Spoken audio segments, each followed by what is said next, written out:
Good morning, students. In the previous lecture, we had discussed about the appendages of prawn. But today's lecture will be focused on the cephalic appendages in prawn. As we know, in total, 19 pair of appendages are present in prawn, and in cephalic appendages, 5 pairs of cephalic appendages are present in prawn. They are as follows: antennule, antenna, mandible, maxillula, and maxilla. In the lecture, we will discuss more about in detail about the cephalic appendages in prawn. Myself, Dr. Balram Sain, Assistant Professor in Zoology, Government Dungar College, Bikaner. Cephalic appendages in prawn. This is a diagrammatic representation showing the 5 pairs of cephalic appendages of the prawn.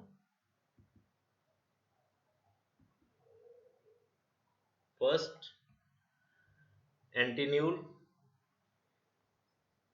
The antennules are situated one on either side immediately below the bases of eye stalks.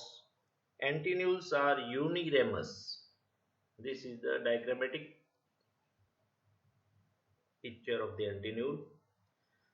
Each antennule consists of a protopodite having 3 podomeres, that is the precoxa region, then the coxa and basis, and a pair of slender. Here you can see many jointed fillers. The precoxa region is very large and bears a depression containing the opening of statocyst. This is the statocyst on its dorsal side and a spinal lobe called stylocerite on its outer margin.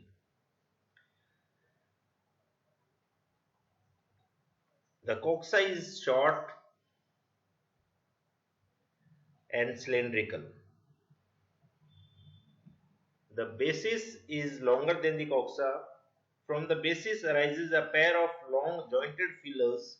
These are the fillers which are probably not homologous with the exopodite and endopodite of a typical appendage. The outer filler is divided into 2 unequal branches. Here you can see the outer filler, which is divided into 2 unequal branches. Antennule is tactile and its statocyst is for equilibrium. Antennules are homologous with the antenna of other mandibulate classes. एंटीन्यूज जिन्हें हम प्रसरंगिकाएं कहते हैं, यह नेत्रवृत्तों के आधारों के नीचे दोनों ओर एक प्रसरंगिका होती है. इसके आदि पदांश में प्रीकोक्सा, कोक्सा एंड बेसिस 3 खंड होते हैं, which we have already discussed. Precoxa, coxa and basis. अग्र कक्षांग की ऊपरी सतह पर एक गड्ढा होता है जिसमें संतुलन पुट्टी स्टेटोसिस्ट एक छिद्र द्वारा खुलती है. इसके आधार पर एक कंटकी पाली होती है जिसे स्टाइलोसीराइट कहते हैं. This is the statocyst which is acting as a balancing organ, और इसके बाहरी किनारे पर एक दूरस्थ कंटक होता है. कक्षांग छोटा और बेलनाकार होता है. बेसिस लंबा हो गया है. Here you can see. और इस पर सूकों का अभाव होता है. इस पर अनेक संधियों वाले और अनेक चाबुक के समान फिलर्स होते हैं. These are the fillers जो संभवतः एक्सोपोडाइट और एंडोपोडाइट के समान नहीं होते. बाहर का संपर्क फिर 2 शाखाओं में विभक्त हो जाता है, जिनसे अंदर की शाखा छोटी और बाहर की बड़ी होती है. प्रसरंगिकाओं पर संवेदी सूप होते हैं तथा ये स्पर्श संवेदी टैक्टाइल होते हैं. Next is the antenna. The antenna are situated one on either side, just below and behind the antennules. This is the diagrammatic presentation of the antenna. The protopodite is considerably swollen due to the presence of the excretory organ within it.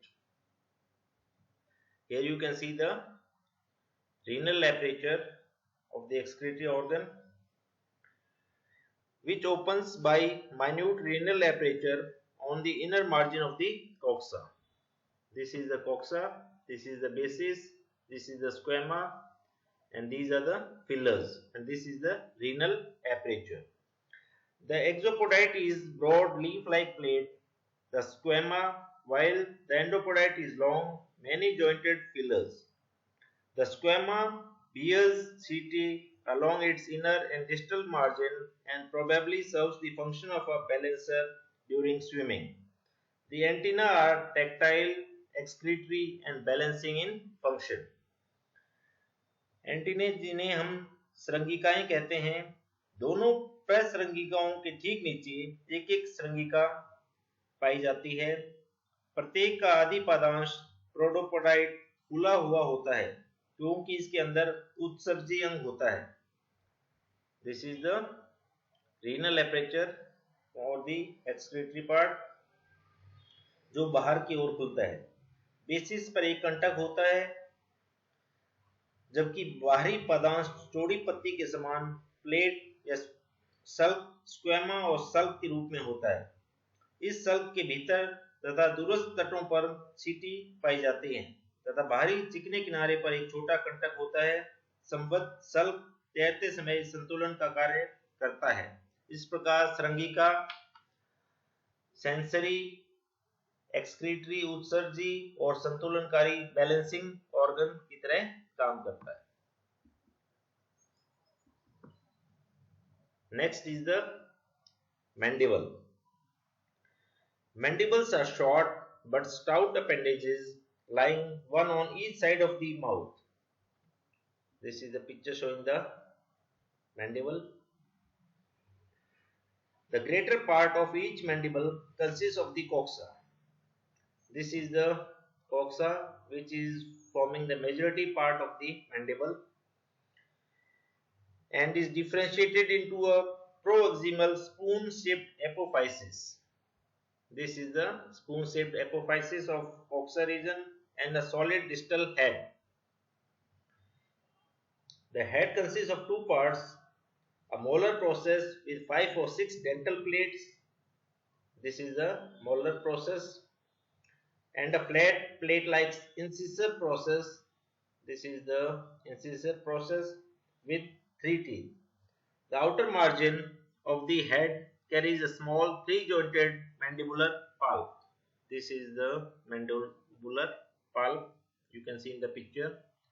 The proximal segment of the mandibular pulp represents the basis of the protopodite, while the two distal segments represent the endopodite. The exopodite part is absent and the mandibles are masticatory in function. Mandibles जिन्हें हम चिबुक भी कहते हैं, यह मुख के दाएं बाएं और पाए जाते हैं। प्रत्येक चिबुक लगभग पूरे कक्षांग का बना होता है, जिसके निकटवर्ती त्रिभुजाकार और खोखला एपोफाइसिस और दूरस्थ ठोस भाग हेड कहलाता है। मोलर प्रवर्ध जिस पर 5 या 6 दांत होते हैं, this is the molar process और मोलर प्रवर्ध, और दूसरा 3 दांत वाला इंसीजर प्रवर्ध, this is the incisor process in which 3 teeth are present, तथा प्रारंभिक खंड बेसिस का और दूरस्थ खंड अंत पादांश का निरूपण करते हैं। वही पादांश का भाग होता है। दोनों चिबुक परस्पर मिलकर काटने वाले जबड़े बनाते हैं और भोजन को पीसने या मैस्टिकेशन का कार्य करते हैं। Next is the maxillula. If we talk about the maxillula, these are small, thin and leaf-like appendages. Coxa and are broad and project inwards as jaws or gnathobases. Here you can see the coxa, bases and endopodite parts.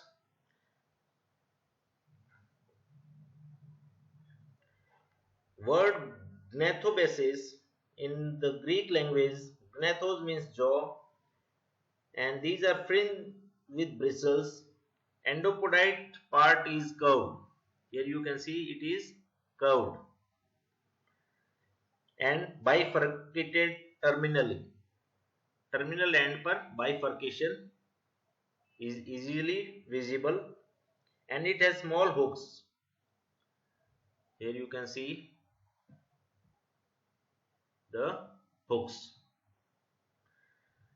Exopodite part is absent and the maxilla are used for passing food to the mouth part.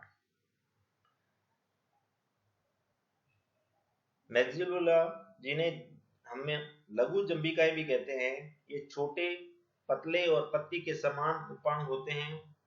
कक्षांग एवं basis के स्वतंत्र किनारे पर नुकीले कांटे पाए जाते हैं, जो अंदर की ओर जबड़े को ग्नैथोबेसिस, जिन्हें ग्रीक भाषा में ग्नैथोस का मीनिंग है जौ, जबड़ा की भांति उभरे रहते हैं।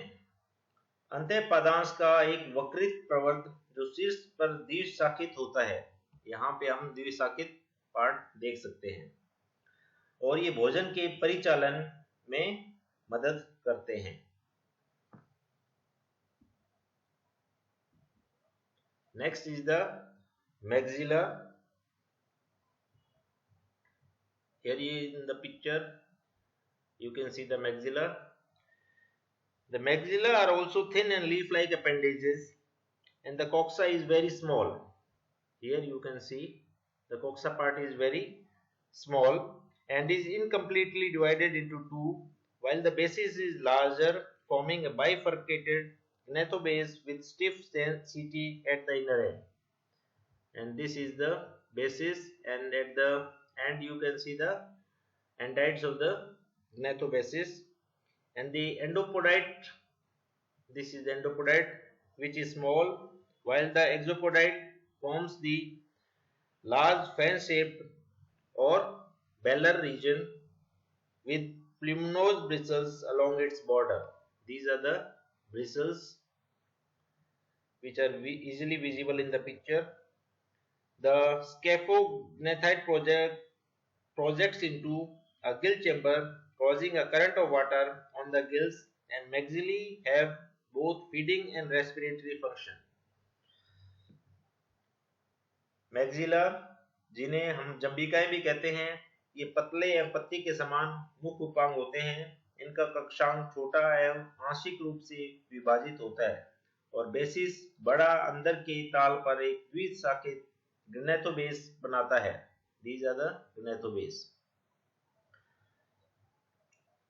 पंखों के समान स्कैफोग्नाथाइड या प्रवाहक की रचना करता है, जो जलाधारा को उत्पन्न करके गिलों के ऊपर से गुजरने में सहायक होता है। स्कैफोग्नाथाइड की संपूर्ण खुली सतह पर सूप पाए जाते हैं, यहाँ पे आप देख सकते हैं। जंबिकाएं श्वसन क्रिया और भोजन के परिचालन में सहायक होती हैं। This is all about the cephalic appendages, its structure and function, and in the next lecture we will discuss about the thoracic appendages. अगले लेक्चर में हम वक्षीय उपांग, उनकी संरचना व कार्यों के बारे में अध्ययन करेंगे। Thanks a lot for paying the attention. Thank you very much.